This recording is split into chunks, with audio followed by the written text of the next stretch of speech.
Good morning, everyone. Welcome to OJS with IS Academy.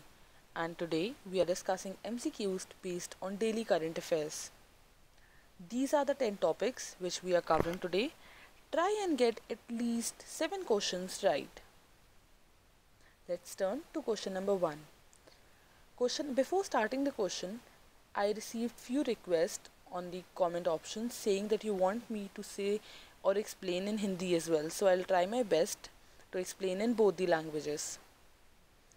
Question number 1, it is regarding habeas corpus, and the correct answer here is A, which is habeas corpus can be used to report an unlawful detention or imprisonment to a court.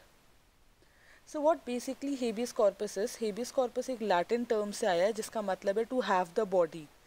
हम इसको to have the body क्यों बोल रहे हैं? Because इस habeas corpus के regarding वो बंदा जिसको अनलॉफुल डिटेंशन या इम्प्रिजन या कोर्ट में जेल में रखा गया है अनलॉफुल तरीके से, तो कोई भी उसके फैमिली मेम्बर या उसके फ्रेंड्स कोर्ट में अपील दे सकते हैं, एक रिक्वेस्ट डाल सकते हैं प्रिजनर को कोर्ट तक लाने के लिए, ये देखने के लिए कि जो डिटेंशन है वो लॉफुल है कि अनलॉफुल है. इसका writ can be issued against both public authorities as well as private individuals. So the instance when the writ is not issued, those are lawful detention, proceeding for contempt of a legislature or court, detention is by a competent court, and detention is outside the jurisdiction of the court. जो points मैंने अभी बोले हैं ये वो points हैं जब हम writ issue नहीं कर सकते हैं. तो हम क्यों issue नहीं कर सकते हैं, ये वो reason थे. अब हम हेबियस कॉर्पस के बारे में क्यों बात कर रहे हैं? इसलिए क्योंकि जब से आर्टिकल 370 जम्मू कश्मीर से हटाया गया है, 250 से ज़्यादा 250 plus habeas corpus petition challenging detention under JNK public safety act 1978 were filed in the High Court. Question number 2 is in reference to vitamin D and the correct option here is B, which is its deficiency causes rickets in children. Rickets word आपको कुछ नया लग रहा होगा, तो rickets word का यहाँ मतलब है जिससे कि आप बच्चों की हड्डियाँ कमज़ोर होती हैं, सॉफ्ट हो जाती हैं और कमज़ोर होती हैं. सो विटामिन डी जो है हमारा वो फैट सोल्यूबल विटामिन है. वाटर सोल्यूबल विटामिन जो होते हैं वो B and C है. ये नेचुरली प्रेजेंट होते हैं फिश लिवर ऑयल्स में, चीज़ में, एग्यूल्स में. It is produced by exposure to sunlight. Ultraviolet rays strike skin and synthesises vitamin D. Vitamin D किस में होता है और किस चीज़ से हमें बचाता है? विटामिन डी होता है हमारा फिश लिवर ऑयल, चीज़, एग्यूल्स और इन तरीके की चीज़ों में, और ये हमें बचाता है वीकनिंग ऑफ बोन से. ये प्रमोट करता है सेल ग्रोथ को, न्यूरोमस्कुलर एंड इम्यून फंक्शन को, and reduction of inflammation as well. जैसे कि हमने करेक्ट ऑप्शन में पढ़ा था, इसकी वजह से रिकेट्स होता है चिल्ड्रन में and softening of bones in adults. क्यों हमने ये बात करी है? क्योंकि डेफिशिएंसी ऑफ विटामिन डी के नेगेटिवली अफेक्ट कोविड-19 हाई रिस्क पेशेंट्स.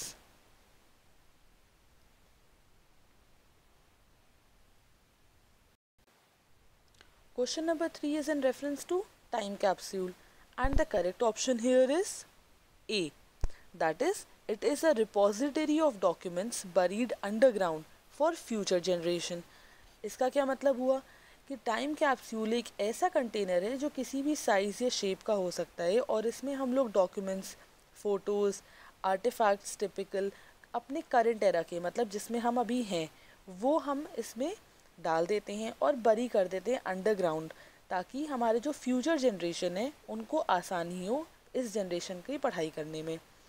ये कैप्सूल जो है वो इस तरीके से बनाया गया है कि इसमें जो सामान रखेंगे हम वो सालों साल तक ख़राब नहीं होगा. It will not decay even if pulled out after a century. अगर 100 साल बाद भी हम इसको निकालेंगे तो ये वैसा ही रहेगा. इसके जो मटेरियल्स हैं वो एल्यूमिनियम एंड स्टेनलेस स्टील हैं जो हम लोग यूज़ करते हैं इसमें इनकैस करने के लिए, और जो डॉक्यूमेंट्स में बनते हैं वो एसिड फ्री पेपर पे हम बनाते हैं.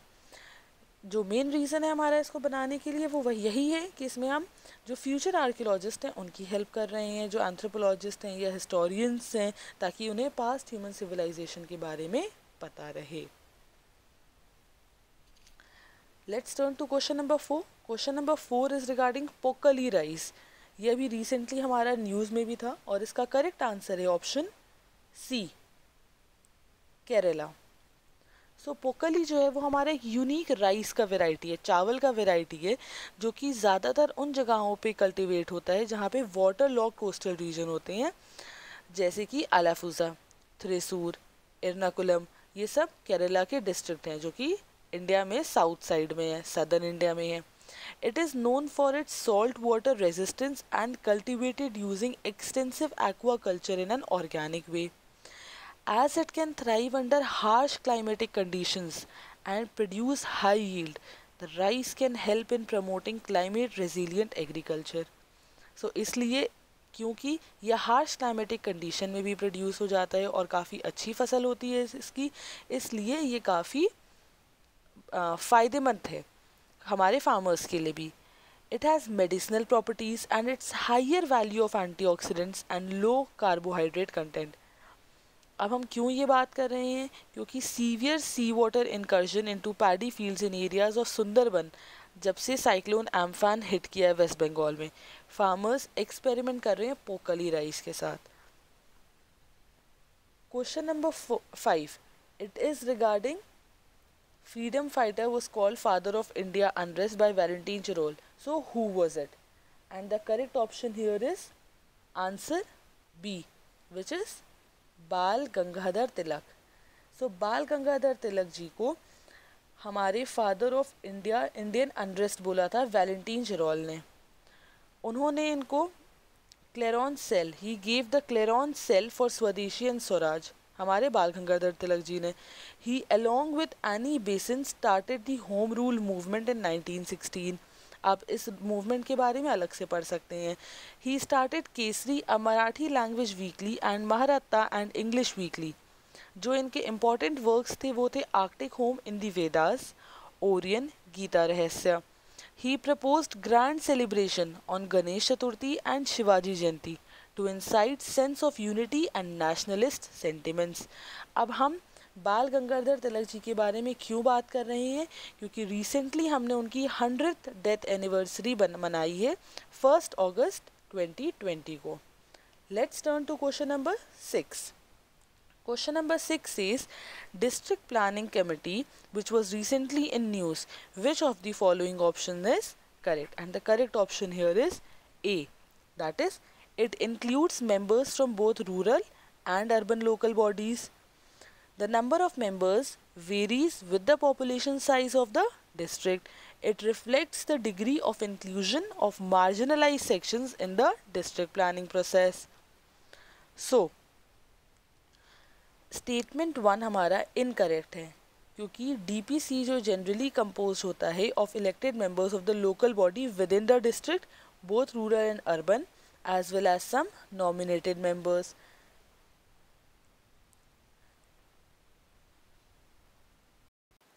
So statement 1 हमारा गलत क्यों है, क्योंकि statement 1 कहता है that it is only composed of elected members of the local bodies within the district.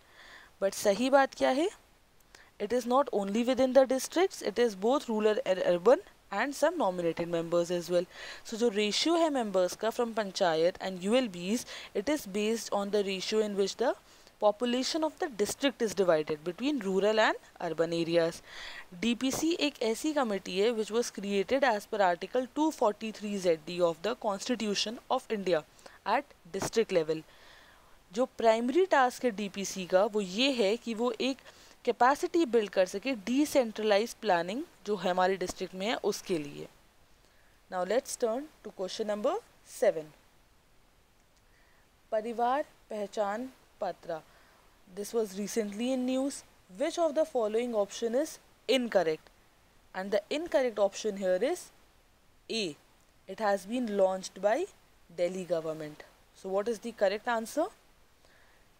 PPP, परिवार पहचान पत्र. First is incorrect because it was launched in Haryana and not in Delhi. In order to avail the benefits of social security scheme of the state government, it is mandatory for each family to register themselves on the PPP portal. Also, the government has made it mandatory for employees to go for this Triple P, failing which their salaries may also be withheld. While Aadhaar represents an individual as a unit, Triple P represents a family as a unit. So basically हमारा Triple P क्या हो गया? ये एक unique identity card है, हमारे आधार card के जैसे ही है, लेकिन फ़र्क क्या है? आधार कार्ड एक बंदे का होता है, ट्रिपल पी हमारा किसके लिए? एक फैमिली के लिए है। सरकार इसको लेके इतना सख्त है कि अगर आपने अपना ट्रिपल पी पे रजिस्टर नहीं किया है तो आपकी सैलरीज को भी रोक सकते हैं। Now question number 8, ammonium nitrate which was recently in news, which of the option is correct? And the correct option here is B, that it is the main ingredient in the manufacture of commercial explosive used in mining and construction. So statement 1 is incorrect because pure ammonium nitrate is not an explosive on its own. It is classified as an oxidizer under the United Nations classification of dangerous goods. If mixed with ingredients like fuel or some other contaminants or because of some other external factors, it can be very explosive. So हम basically यहाँ पे क्या बात कर रहे हैं कि ammonium nitrate खुद से एक्सप्लोजिव एक सब्सटेंस नहीं है। ये एक्सप्लोजिव तब होता है जब हम इसको दूसरे इंग्रेडिएंट्स के साथ मिक्स करते हैं। जब हम इसको लार्ज क्वांटिटी में स्टोर करते हैं तब एक मेजर फायर हजार्ड की दिक्कत हो सकती है। Explosion of large storage can happen primarily in 2 ways. पहला, one is by some type detonation or initiation because the storage comes in contact with explosive mixture. Second, blast can result due to a fire which starts in the ammonium nitrate store because of the heat generated due to the oxidation process at large scale. हम यहाँ पे ammonium nitrate की बात क्यों कर रहे हैं? जैसे मैंने आपको लास्ट टाइम भी बताया था कि रिसेंटली बेरुत में जो लेबनीज़ बेरुत जो कि लेबनीज़ का कैपिटल है, वहाँ पे एक बहुत बड़ा एक्सप्लोजन हुआ था। इस वजह से हम यहाँ पे अमोनियम नाइट्रेट की समझने की कोशिश कर रहे हैं। Question number 9, question number 9 is regarding international debt statistic is released by which of the following organisation? And the correct answer here is B. It is released by World Bank. So, IDS, it is a long-standing annual publication of the World Bank featuring external debt statistic and analysis for the 122 low and middle income countries that report to the World Bank debt reporting system. International Debt Statistics 2020 provides users with a summary of the key developments in external debt and other financial flows to those countries and highlights factors driving yearly changes in the data. Now let's turn to last question of the day, which is question number 10. Dalhousie Island is located in which of the following water body? And the correct answer here is B, which is Bay of Bengal. So Dalhousie Point is a point in the West Bengal and has an elevation of 3 meters, which you can see here in the map as well, where exactly Bay of Bengal is. Alright, that's it for today. This is our contact information.